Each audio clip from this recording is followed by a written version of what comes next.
Et hiidlased on väga hea huumorimeelega inimesed ja seda kinnitas ka meie kokkusaamine Hiiu mehe härra Agu Takisega. See, et tal on hea naljas on, see on väga suur pluss talle, aga hoopis eriline tegu on see, et Agu Takisest on saanud ka saare nõutud kirjanik. Ta on kirjutanud raamatu endast ja oma kaasmaalastest ja nende elust nõukogude ajal ja raamat kannab nime Härrana sündinud. Raamat on nii populaarne, et tänaseks päevaks on see juba möödud ja uus raamatki Agu Takisel juba valmis, aga vaatame, kuidas ta seal Hiiumaal elab.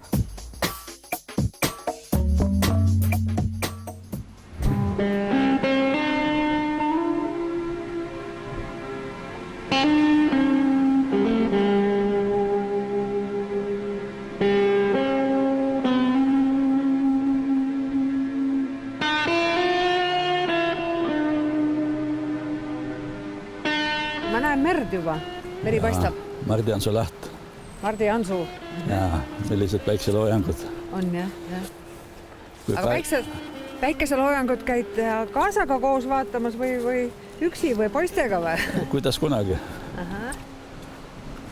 Aga kas selle vaatetorni, kuhu me nüüd läheme, selle ehitas keegi spetsiaalselt siia? See on spetsiaalselt ehitatud selleks, et lindude vaatlemiseks ja metsloomade vildistamiseks.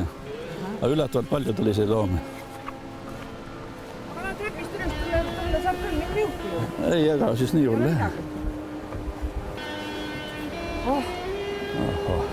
Siin võtab kohe südamest ohkama. Kas seal teise pool Kohtani käiakivi pole käinud toomas või? Ei ole. Pole vaja olnud. Siit pääses lahti ühe pellapaat ja 3 päeva hiljem leiti Rootsis kääridest. Võrgud olid sees, meest ei olnud. Aga mees jäi maal. Vaataks üksinda minema.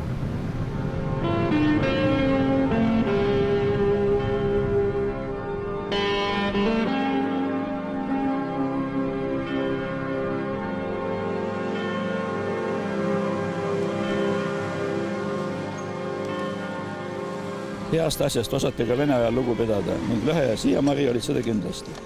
Päris tavaline oli olukord, kus laual seisis 3-liitrine purk Lõhe või siiamarjaga. Parimaks siiapüügikohaks oli Paupelaht, kus tuli vahest 30 võrku siia kohta. Ain armus ka sel sügises, kuid seekord mitte naisesse, vaid Mardi Ansu lahte. See oli aasta 1970 ja hiljem tuligi nii välja, et sattusingi elama siia selle lahe kaldale.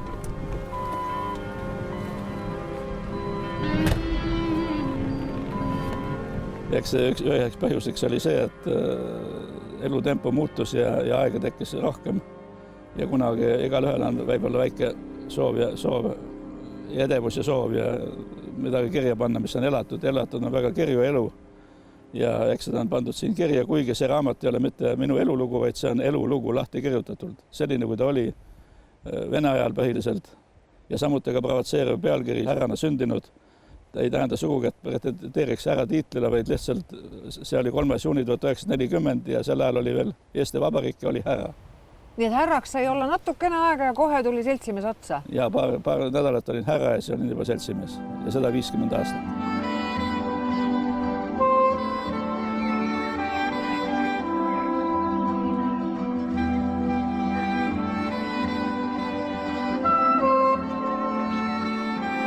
Oluline, millest kirjutada oli soov oli see, et lihtsalt näidata, kuidas elati ka Vene ajal.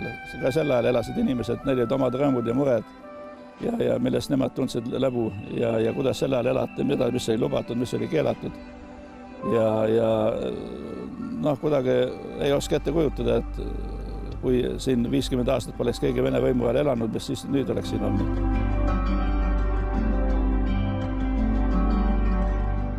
Mis ametimees te olete? No see huvitab mind ennast ka, sest et ma põhiliselt olen tegelenud autodega.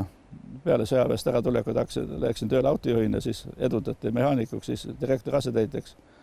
Siis läksin kaluriks, 4 aastat olin kalurina, töötasin ja siis Hiiu kaluri automandi juhatajana 35 aastat. Igasuguste nimetustega siis selle all hiljem oli aktsiaselts ja osaühing ja mis seal kõik tulid. Aga missugune aeg see kõige põnevam siis oli? Kas see majandejuhi elu tagantjärgi vaadates oli kõige põnevam või? No nii põnev kui elu sa ise teed, nii põnev ta varasti on. Eks seda põnevust oli igal ajal. Aga kindlasti oli selline omapärane aeg, kui selle majandile tuli plaani täita, autosid juurde soetada ja nagu on raamatus ka kirjas, et kõigil nendel juhtidel oli pohhui, nagu venelane ütleb, et see plaan täis sai ja tähtis oli see, et preemia tuleks ja elada saaks. Aga selleks tuli midagi teha ja tuli igasuguseid seiklusi siis Venemaalt ja söevasadest ja kus seda tehnikat juurde tuli hankida.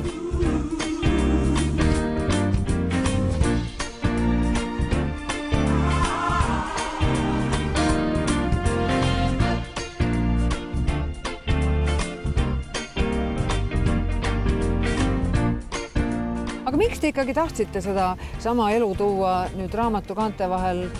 Kellele see vajalik on? Kes peab teadma, kuidas see peaks olema nagu lähiajalugu, seda paljud mäletavad kindlasti ajalugu, millisem ta kunagi vanal ajal oli, aga mis on piimapukk ja mis on parteimaks ja kuidas erastati maad ja kuidas loodi aktsiaseltsid, osaühingud, kuidas kolhoosid likvideeriti, sellest ei olnud peaaegu mitte keegi kirjutanud. Ja võib-olla see ei huvita, mõnda ei huvita. Ja siin on tõesti nii segaselt pandud. Naisteliina võib-olla tõesti natuke võimendatud seal, sest et selle lootusega, et äkki siis mõni selline mees, kes raamatut muidu ei loeb sellest hasardist selle läbi. Aga seda raamatut peaks lugema võib-olla päris mitu korda. Mina lugesin selle raamatu, lõpetasin alles mõni nädal tagasi ise selle lugemise. Korralikult lugemise. No pane juba sellele ka siis. Ma võin selle Mardile. Mart saab ja väärtust tõstab kindlasti ka see, et seal on ka siis autori kirjatud sees. See on küll kummaline, kui oma raamatut loed mitu korda läbi. Loed, esialgu loed läbi silmadega, siis loed mõistusega, siis loed südamega.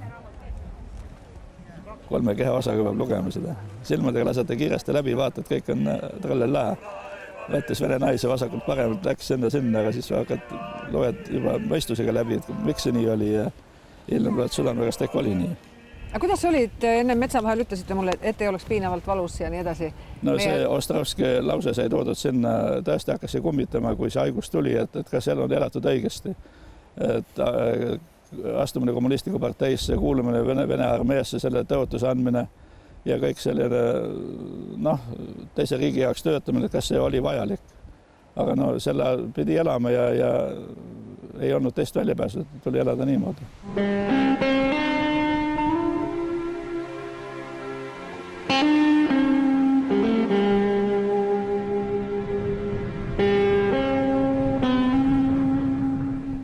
Te olete siin metsade vahel, toreda koha peal, teil on palju sõpru ja teil on palju tegemist siin. Vaatamata sellele, et tervis ei ole just kõige parem ja võib-olla tuleb mõnele asjale nagu alla anda. Millega te tegelete päevade viisil? Eks alulvetes harjumust ikka kõvasti, sest et ma olen väga palju tegutsesin enne. Üks peamine hobi oli mul jahi vedamine. Ja kuigi ma olin suur loomaarmastaja, paigutsema ja koer pidis jänese kinni, tõmbast naha maha ja ütles, et tead, kallis sõber, mul on hea süda, aga amet kurat nõuab. Nii oli ka mulle, et vahest tuli jahil käia ja praegu on see jahikirg on nagu üle läinud. Nüüd on lihtsalt loomade toitmine ja loomade pildistamine ja selleks on meil Hiiumaal tekkinud selline tore seltskond mehi, kes on moodustanud hirveklubi Toivo Lepiku juhtimisel ja tegeleme hirvede lisasöötmisega ja lihtsalt nende jälgimisega ja väga, isegi üks raamat peaks seal baasil ilmuma lähiaegudel.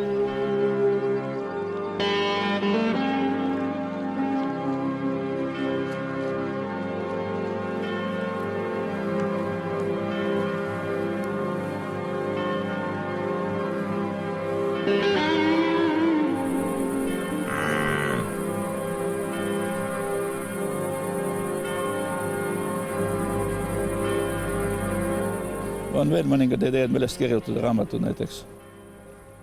Näiteks mul on plaan kirjutada raamat Nõmme 4-jalgsed, mis oleks loomadest, just koertest. Sest ma tegelesin laikade kasvatamisega 40 aastat. Tõin Moskvast ja Leningradist laikasid, jahikoerad, millega siis sai jahte peetud. Nüüd ma ei suuda neid enam pidada ega nendega võidu joosta. Nüüd on mul Perni Alpi karjakoer. Ja nende koertega nii palju on koos elatud ja need püütud nendest aru saada ja nende mõtetest ja kõigist. Nii et võib-olla midagi suudan kirjutada nendest. Kui palju seda aega on, et istuda seal üleval rodu peale, vaadata kaugustesse ja vaadata seda merd ja seda imelist loodust? noh, seda aega lihtsalt on nüüd. See aeg, mis kunagi jäi puudu, see annab nüüd kõik tuleb tagasi. Võib rahulikult merd vaadata. Kunagi ütles üks selline Hiiumaa mees, kui ma ei tea, kas seda sobib öelda, oli loodusemees Fred Jussi. Et mis te vennad rabelete ja siplete kogu aeg on teil näru must plaan on täitma, see on tegemata. Minge metsa, kuule, kuidas rohi kasvab, kuidas vesi jookseb, kuidas linnud laulavad, mis te pabistate kogu aeg. Võib-olla olekski nii õige.